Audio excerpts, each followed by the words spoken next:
Get his book out now.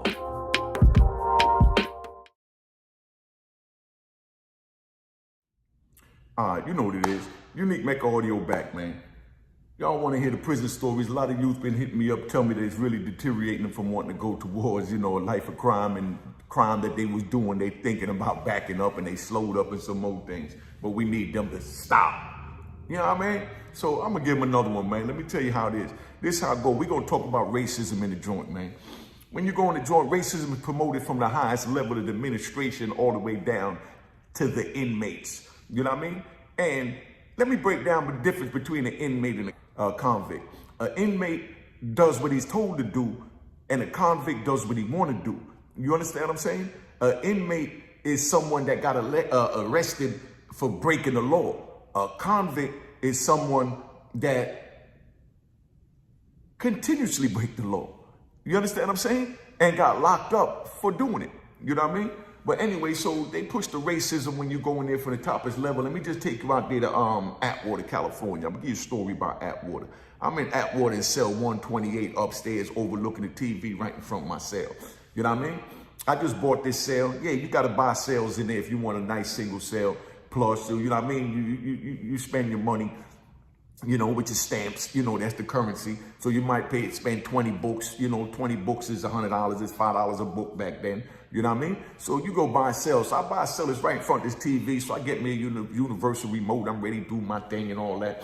So now at night, when we lock in, you know what I mean? Nobody can get to the TV, but I'm right in front of the TV and I got the remote. So I'm changing the channel. Click, click. I'm doing me. You know what I mean? So the next morning when I come out, you know what I mean? The Indian dude telling me that, that's an Indian TV. I don't know if that's you with the remote or not, but somebody was turning our TV with the remote. You know what I mean? So I said, yeah, end of the day, you know what I mean? I'm from the East Coast, man. I'm from New York. That's considered as a government TV to me. I mean, it's after 10 o'clock. Y'all couldn't get to it. You understand what I'm saying?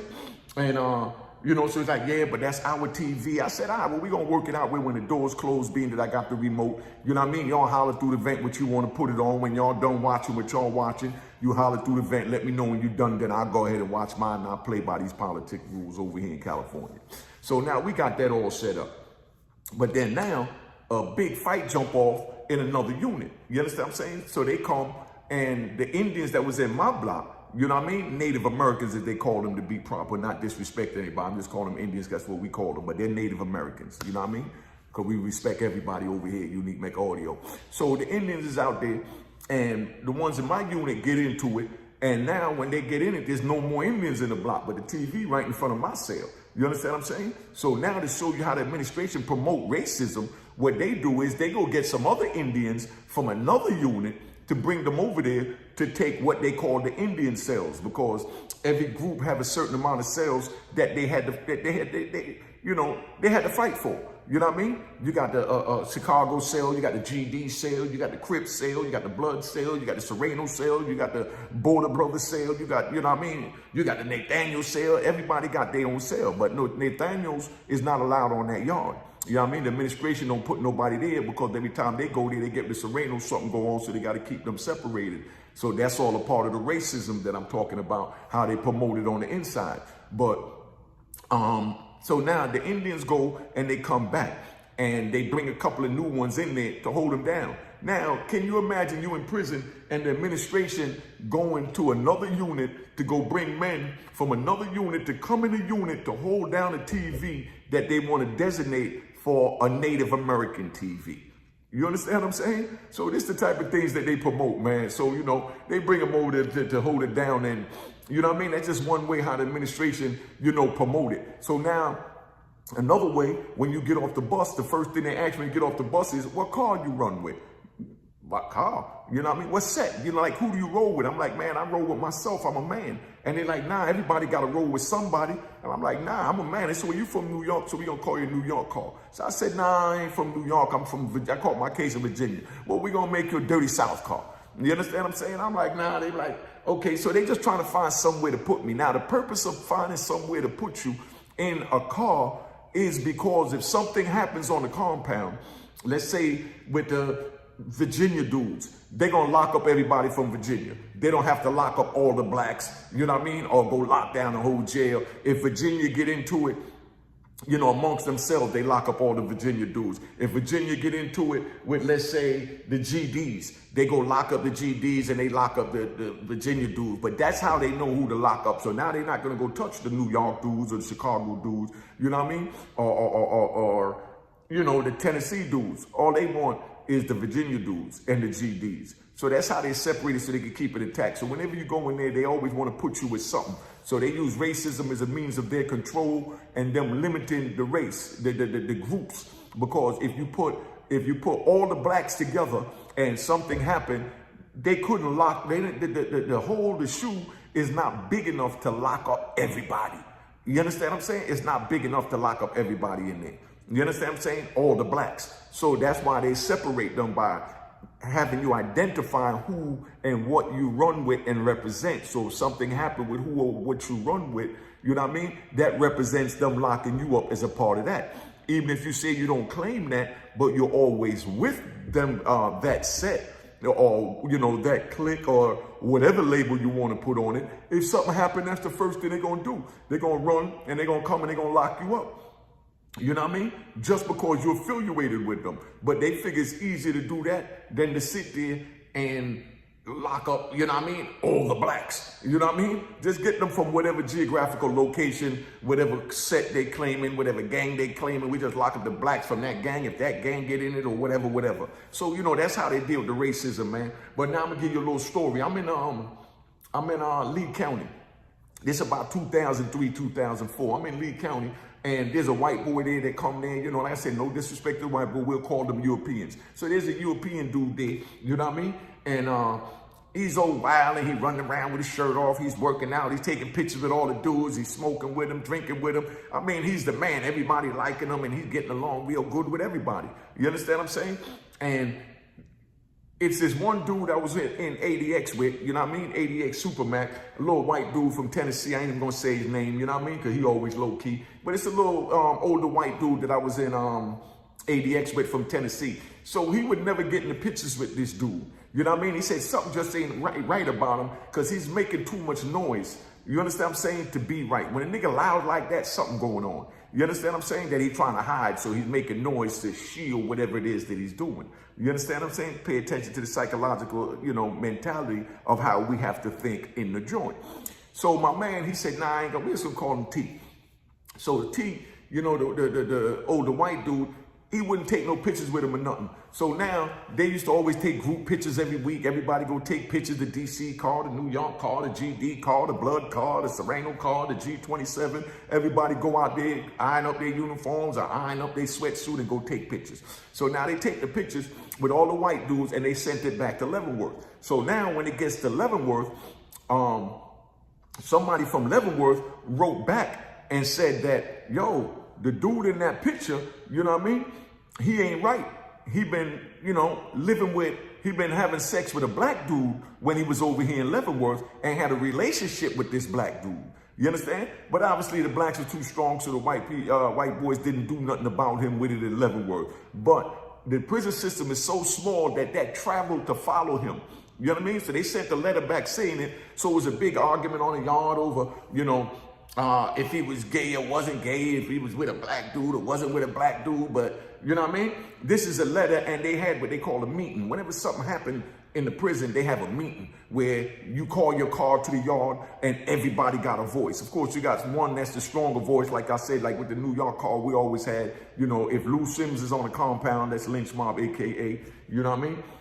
If Lou Sims on a compound, you know what I mean? They'll call a meeting in the yard. You know, they'll go out there and Lou will be the mediator and they'll say, everybody say what happened, how they feel about it. And then we come together, a collective unit, make a decision, and then Lou will make the final decision. You understand what I'm saying? And 9 times out of 10, you know what I mean? Whatever he say is going to go. But anyway, so we dealing with the white boys though. So they had their little thing out there like that. And their final decision was, man, he might be mistaken. He's saying it wasn't him, this and that. So here it is, 2 months, it died down because this dude done fit in so good, was wild and was loud, and he blended in. You know what I mean? So now here it is 2 months later, and a dude from Leavenworth come. So when the dude from Leavenworth come, he tell them, yo, That dude was there with me on the compound, and he was in a homosexual relationship with a nigga. And I've seen him with the nigga. You understand what I'm saying? They used to eat together, sit together, walk together, caused a lot of problems on the yard with our car, because it made everybody look at us like we were soft, because there's this white boy mixed having sex with this black dude. Like, they don't care if he has sex with another white dude, but now he going outside the race. So that's like degrading, like I told you about my man, Big Tank yesterday. You know what I mean? The other day.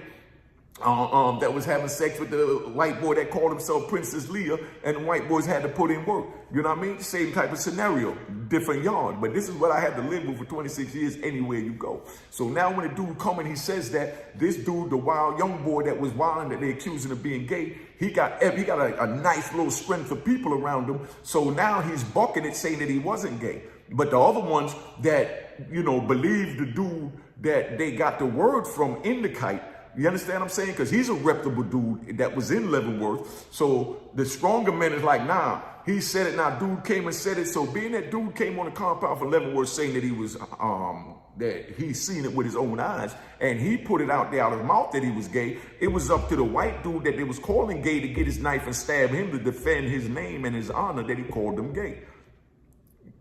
Pay attention now.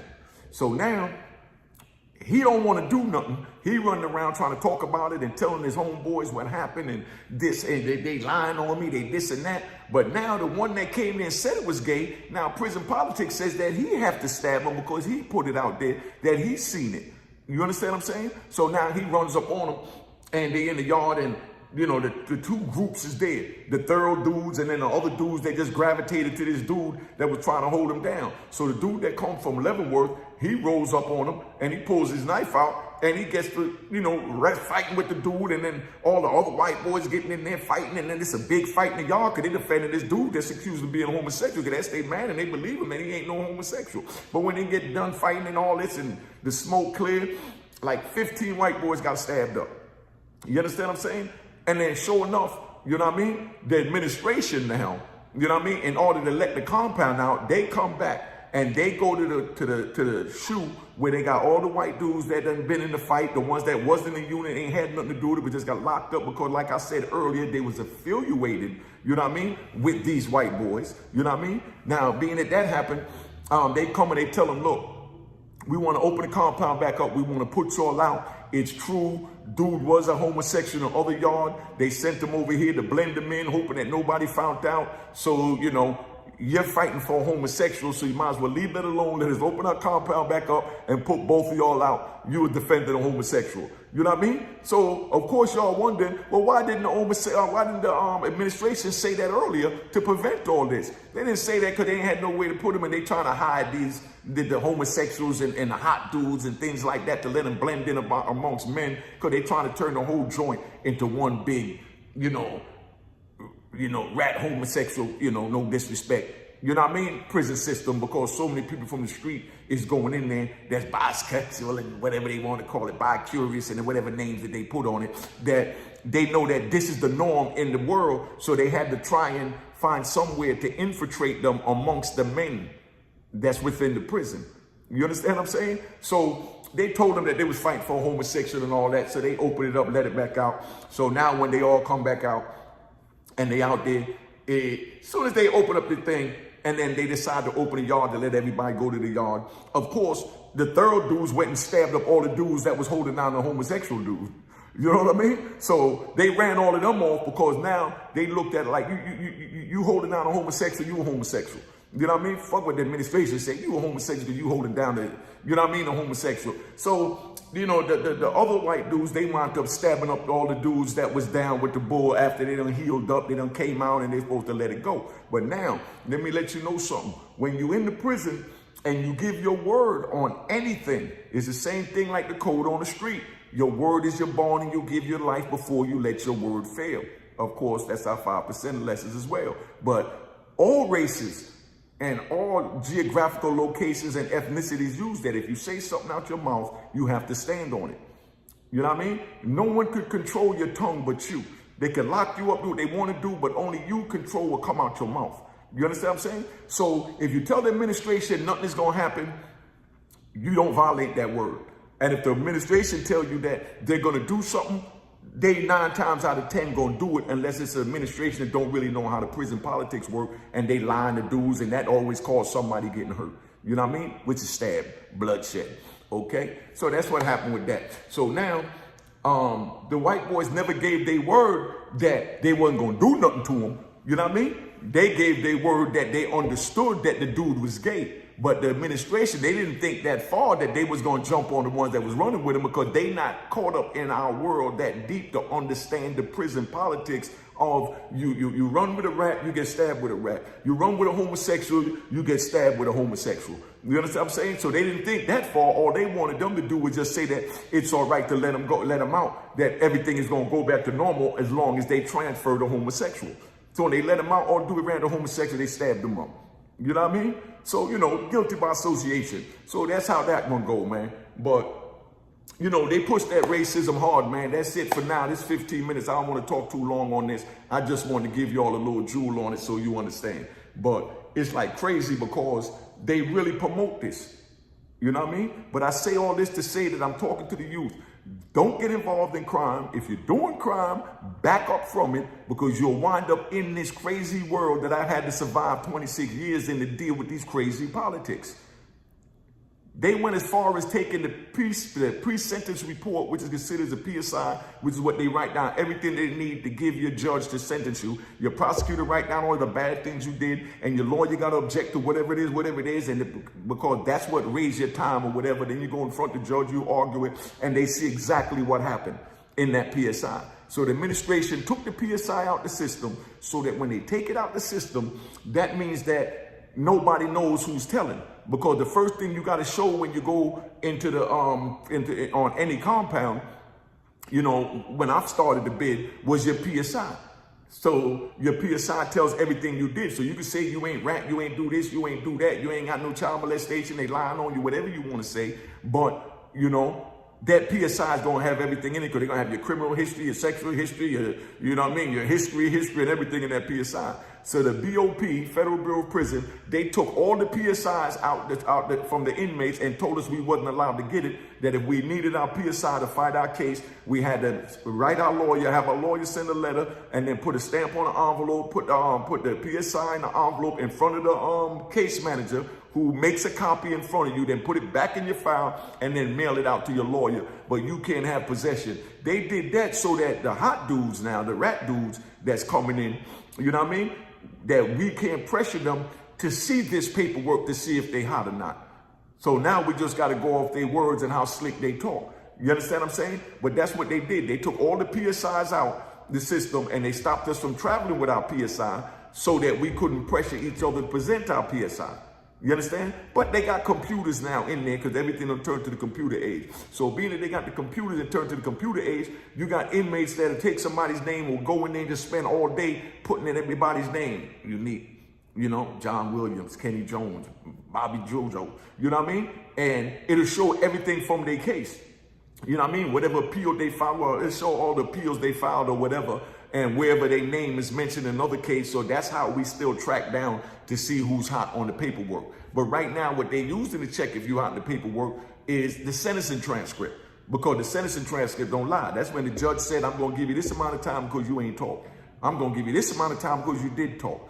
And you told on this, you help with that, you help with that, and that's where we at with that. So, you know, just giving you one real quick one, man. So that's racism and how this prison system works and how it flipped over to them taking the PSIs out. And I'm going to give a whole nother drawing on the PSI. I just want to give y'all something real quick to let you know what time it is. So I'm getting ready to tune out, man. Unique Mecca Audio, man. Have a blessed day. And youngins, stay away from life of crime. It's not worth it.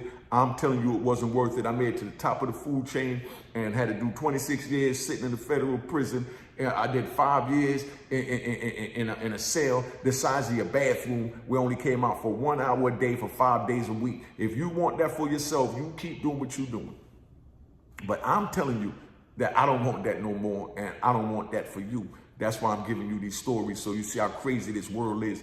You know what I mean? You heard the one about the dude that went out to Atwater with me from West Virginia, clean-cut white boy. The next thing you know, he got his head cut off and all of that. Tattoos all on his head, because he had to affiliate with something. He had to claim something. If you ain't got a name, you know what I mean? If you ain't got a name from the street. When you go in there, you got to show your paperwork. You got to do this. You got to do that. And, they get affiliated. They have to join the car. 98% of the people that come in there that don't have a name, they wind up having to go to some car group or something in order to join something to get that protection. You understand what I'm saying? Because we know strength rather than numbers. I'm out. All right? So God bless you. Stay away from crime. Don't get involved in it. And know these stories is just for educational purpose, motivational purpose, and to prevent you from going down the wrong path so you don't wind up having to go through what I went through because nobody told me not to, what was going on, so I didn't know not to do it. I thought it was sweet, I could handle it, but when I went in all these rules and shit, it's, oh my God, let me get up out of here. Cheers, toast the crime, toast the crime, the crime, the crime, the crime.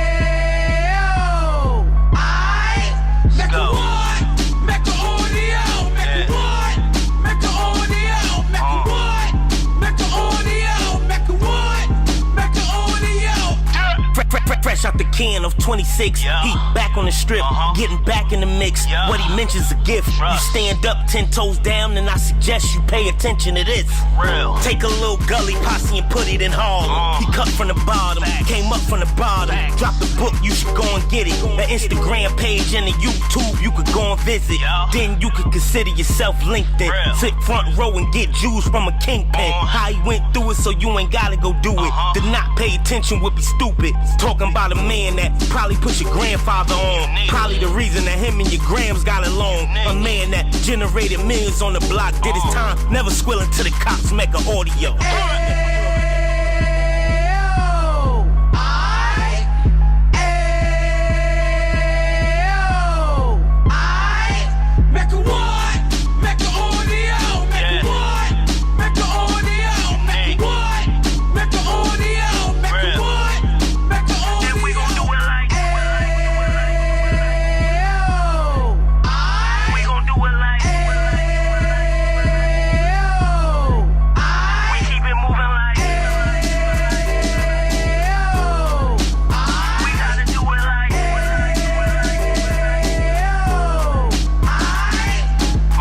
Get it live like 2 G's in the 90s. Drop top beamer so shiny. I let shorty go, she was whining. Treat her like my past, she behind me. Spin a couple bands on the Dapper Dan. You be back again, getting green like a Packers fan. No cap, it's a roaring uptown. They be horn uptown, Dominican bust downs. Now we on the positive, we got a lot to give. Now he trying to stop the kids from being inoperative. So take heed, homie, lend a ear. He started in uptown, he gon' finish dead. But now it ain't about selling drugs, buying cars. It's about buying property to make the community yours. So we can give back to the youth them. Cause they the truth them. And bless up to all the root men.